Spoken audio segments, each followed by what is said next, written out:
Hello, today I'm talking to Uno Mas. We have Ollie who sings and plays guitar, Dan who plays guitar, Tom who plays bass, and Lou who plays drums. How are you all today? Yeah, good, thanks. Good, yeah. Good. Good Saturday for us. So, can we start off with you introducing yourselves and telling me something random about you? Who wants to go first? I've been caught on the spot here. Go on. Go on, Tom. I'm Tom and I play the bass. Is that your random? Is it really? Oh, I don't know. Come on, Mark, you got your hat's from Mexico. Yeah, this hat I'm wearing is from Mexico. That's a nice random fact for you. There we go. Go on, Lewis. I'm Lewis. If you do happen to ever come to my house, not you in particular, I mean anybody, I'm a top-notch chef. No, he's a random fact. He's a good chef, is what he's trying to say there. What's your favourite thing to cook? Oh God. I like anything. I like a challenge. Instead of I always get made to cook the same thing. I used to work as in a kitchen and stuff cooking, but I like the challenge. I remember the last time I got asked that though, you said something like chicken in a red wine jus or something. Yeah, posh like that. Yes, very posh, very posh. Go on, Dan. Yeah, I'm Dan. Interesting facts about me. Random. I can do a handstand. Yeah, see, that begs the question of we should make him do it. Mm-hmm. Should do it right now. I'll get out of the way for this. Because I don't think I can actually do a handstand. Well, why did you say that you could do a handstand then? I don't know, I've got it. We'll count that. We'll count that. That's his random fact. Jesus. Dan's got hangover as well, so you just properly, I think you just turn his stomach. I'm Ollie, I am lead singer. That's my random fact. What's a random fact about me? I had plenty of time to think, but I don't have any ideas, anything stupid. I'm not bothered. He's got a hat for every day of the week. I have a hat for every day of the week. I do indeed. Yeah, I do love my beanies. Beanies are my favourite hat. That's a random fact about me. Beanies is my favourite hat. Very dry. That's a great random fact. So, as you know, I had to Google what Uno Mas means because I didn't know. So, obviously, I now know it means one more. What made you choose this name? One more is obviously a very popular Spanish phrase, but it's not necessarily because of that. There's a film that I watched when I was younger called Shanghai Noon, and it has Jackie Chan and Owen Wilson in it. I don't know if you've ever seen it. If you haven't, watch it. It's a good film. And they play a drinking game in the film. In like this bath place. It's like in the Wild West. It's a bit of a joke film. They play a drinking game, and every time they finish the drinking game, one of them goes, Uno Mas. One more to play it again. And they end up really drunk, and they both end up in the same bath, and it's quite funny. And so I told that story to the lads, and it just stuck, to be fair, and that was it. The rest is history. Uno Mas. Uno Mas. So, you've just got time for one more episode of the TV show before you go to bed. What are you watching? I'm watching The Office right now. Yeah, The Office. US. The American Office. Yeah. The American Office is top. That's why I'm watching in a minute. I got down into it. I made him get into it. It's a good series. What do you reckon? It's funny you should mention that because I was watching that this morning. Well, The Office. Yeah. Oh, right. I've also started. I finally started to watch Walking Dead.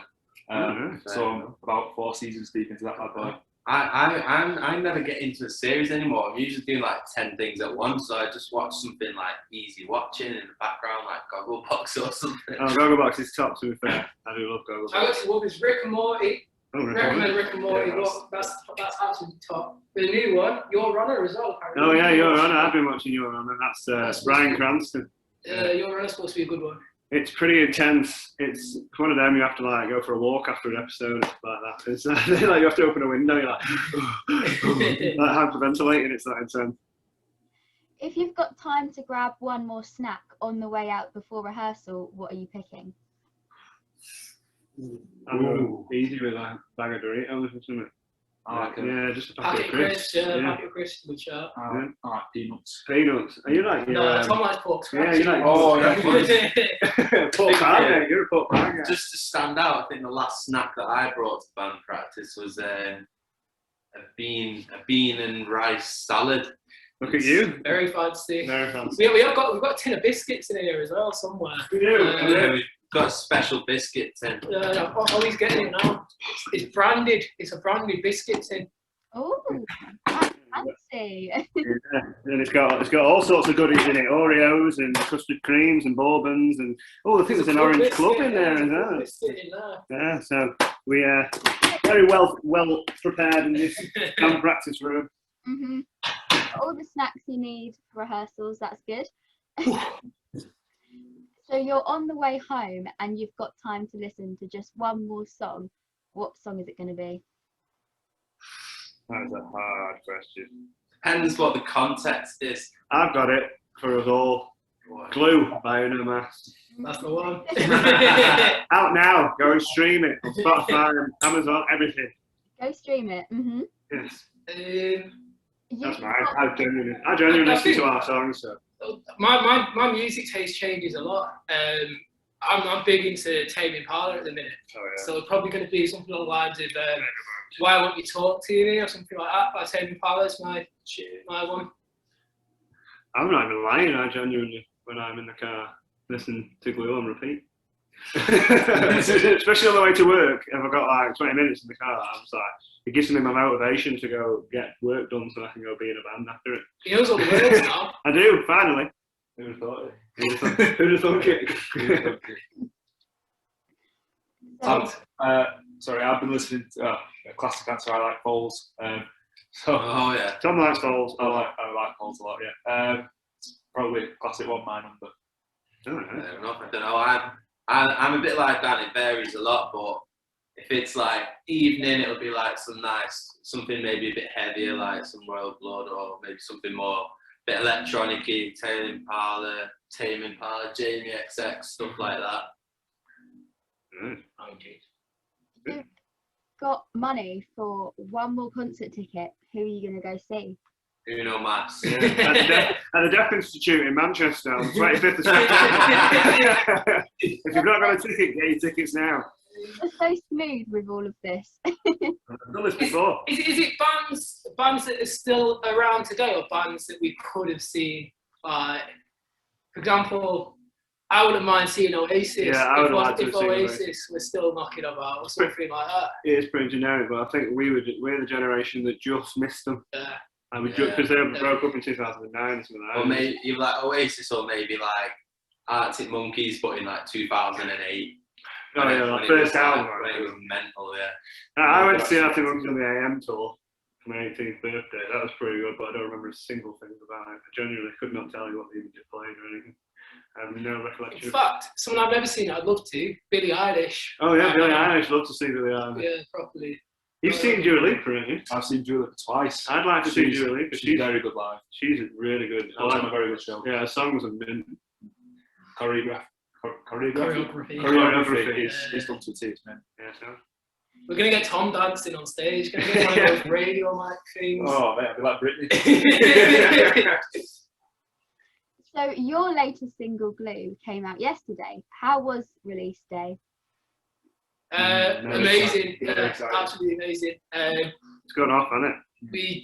We found out late last night. We got Radio X, our first play on Radio X. It's just first national radio play. Mental. It's been great. I think it's been our best release that we've had so far, and I think all four of us have just been a lot more committed to this single, a lot more sort of in love with it in a way, and we sort of pushed it way harder than anything else. And I think that the lockdown sort of pushed us towards that. We sort of realised how much we miss creating music and playing it and putting it out to the world over the last year and a half, the inability to do that. So I think this single's just been great for us. I think. Yeah. And, we're excited to get back as well. Just get back gigging, get back writing again, get back in the studio. Just moving forward. It's just the start, I would say. Yeah. Just the start of this new chapter of Uno Mas. Indeed. Very right. And obviously you're all together now rehearsing. So how did you get on over lockdown when you couldn't all be together? It's a bit in and out, wasn't it? Like, Yeah. bit like the Okie Kokie. It was good fun though. Like we made ways around it. Like, Yeah, we did. we did a podcast like every Friday. We'd all go on house parties. The Masscast. Yeah, Out now on Facebook. Masscast. If you'd like seeing us at like a bunch of idiots. We'd all just we just get drunk and talk about funny things and do funny games. Lou dressed up as a mime. Dan was a dinosaur. Tom's just a monster anyway. Roar. But yeah, so, and then we've got the Masscast Series 2 now, which is it's more of an audio than a visual. The Masscast Series 1's on Facebook, that's a visual. That was more like a, what would you call it, a vlogcast. Vlogcast. Yeah. But whereas the one that we do now, because we have our own practice room, we do it together in here. So that's more just an audio thing, so you can just sit down and listen to it. But links are all over Facebook and Instagram, Twitter, if you want to go and listen to it. We're on to episode 3. We're featuring a lot of great guests on this this series as well. Something new we're doing.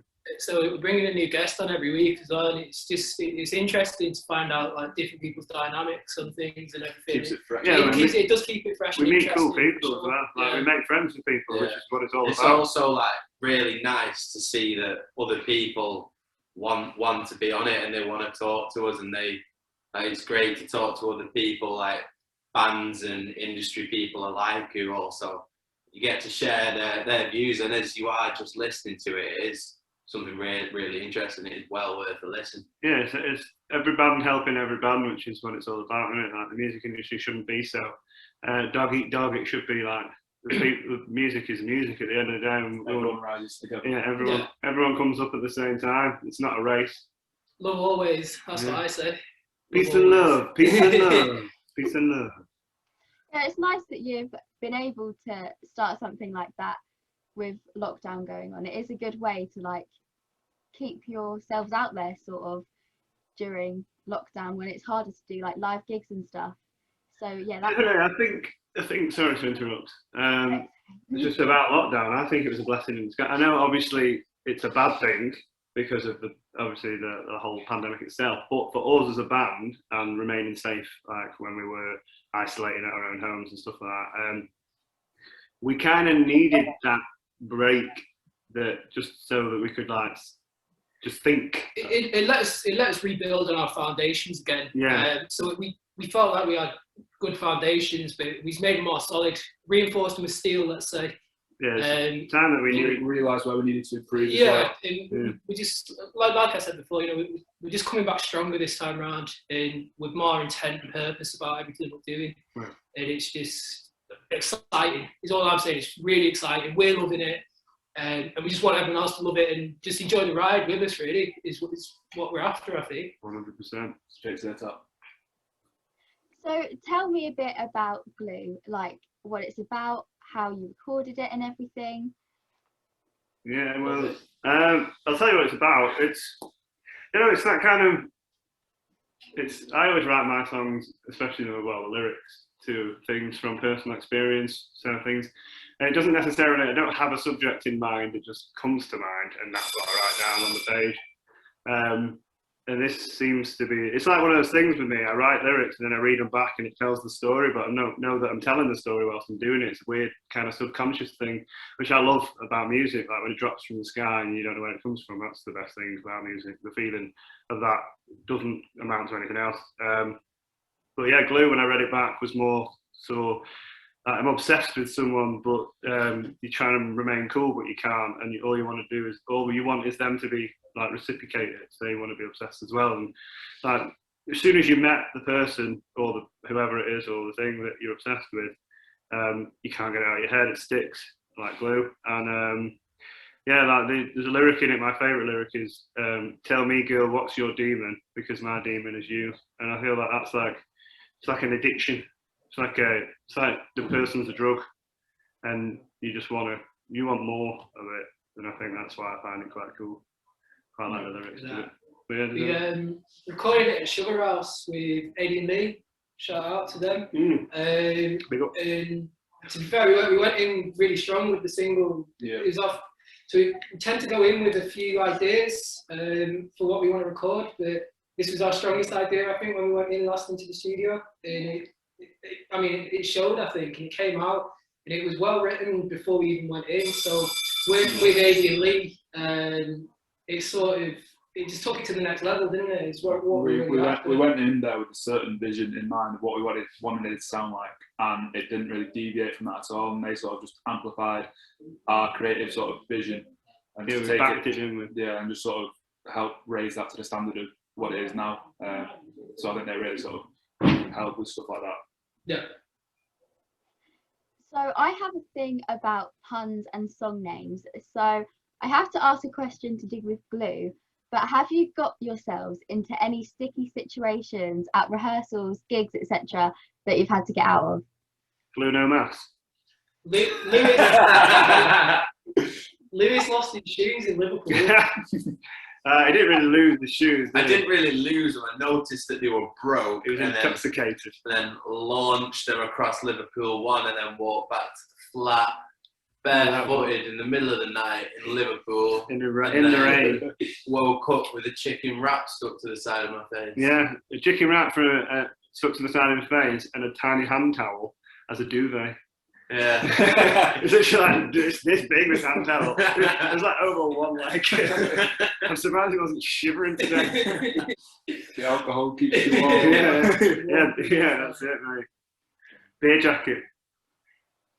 So that got me thinking all things sticky, and my mind went to the fact that toffees are always the last thing left in our Quality Street tin. So what's your favourite Quality Street?